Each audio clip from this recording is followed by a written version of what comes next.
அனைவருக்கும் வணக்கம். நம்ம daily banking and SSC point of வியூல 5 கொஸ்டின்ஸ் கரண்ட் அஃபேர்ஸ்லேருந்து பார்க்குறோம். இன்னைக்கு என்ன கொஸ்டின்ஸ் இருக்கு அப்படிங்கிறத பார்ப்போம். First one, what advanced technology does the EOS-09 satellite use for imagery அப்படின்னு சொல்லி கேட்டிருக்காங்க. ஸோ EOS-09 அப்படின்னா எர்த் அப்சர்வேஷன் சேட்டலைட் அப்படின்னு சொல்லுவாங்க. இதுக்கு இன்னொரு பேர் இருக்கு, RISAT-1B அப்படின்னு சொல்லி இன்னொரு பேரும் இருக்கு.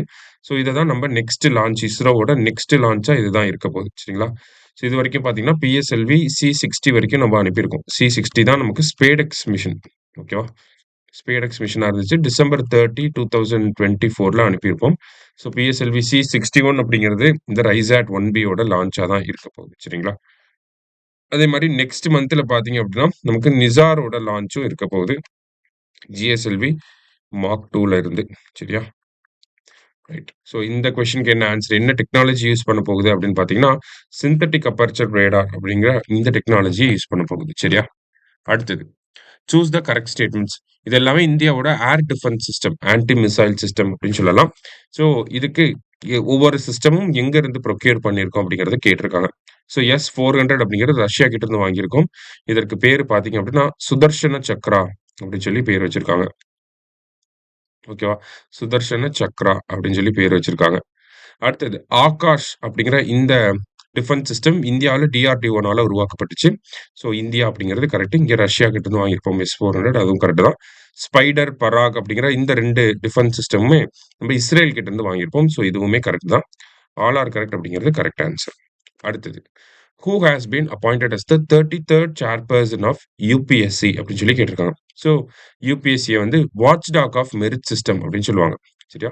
வாட்ச்டாக் ஆஃப் மெரிட் சிஸ்டம் அப்படின்னு சொல்லுவாங்க. ஸோ இந்த யூபிஎஸ்சியோட சேர்பர்சனா யார் அப்பாயிண்ட் பண்ணியிருக்காங்கன்னா அஜய் குமார் அப்படிங்கிறவரை அப்பாயிண்ட் பண்ணியிருக்காங்க. ஸோ இவரோட டேர்ம் என்ன அப்படின்னு பார்த்தீங்கன்னா 6 years இருப்பாரு, or else 65 years of age, 65 வயசு வரைக்கும் இருப்பார், விச் எவர் இஸ் ஏர்லியர் அப்படின்னு சொல்லுவாங்க. சரியா? ரைட். அடுத்தது, which country will host the world athletics championship 2025? So athletics championship எங்க நடக்க போகுதுன்னா டோக்கியோவில் நடக்க போகுது. ஓகேங்களா? So Tokyo is the capital of Japan. சரிங்களா? லாஸ்டா, the Canadian prime minister belongs to which political party அப்படின்னு சொல்லி கேட்டிருக்காங்க. ஸோ கனேடியன் பிரைம் மினிஸ்டர் பேர் என்ன அப்படின்னு பார்த்தீங்கன்னா செகண்ட் டேர்ம் வின் பண்ணியிருக்காரு, மார்க் கார்னி அப்படிங்கிறவர். ஓகேங்களா? Mark Carney. ஸோ இவர் எந்த கட்சியை சேர்ந்தவர் அப்படின்னு பார்த்தீங்கன்னா கனடாவில் லிபரல் பார்ட்டியை சேர்ந்தவர். ஓகேங்களா? இதே மாதிரி ட்ரம்ப் வந்து பார்த்தீங்கன்னா 47th பிரசிடென்ட்டாக இருக்காரு. அவர் வந்து ரிபப்ளிக்கன் பார்ட்டி, அதோட சிம்பிள் கூட பார்த்தீங்கன்னா எலிஃபேண்ட்னு வரும். சரிங்களா? ரைட்.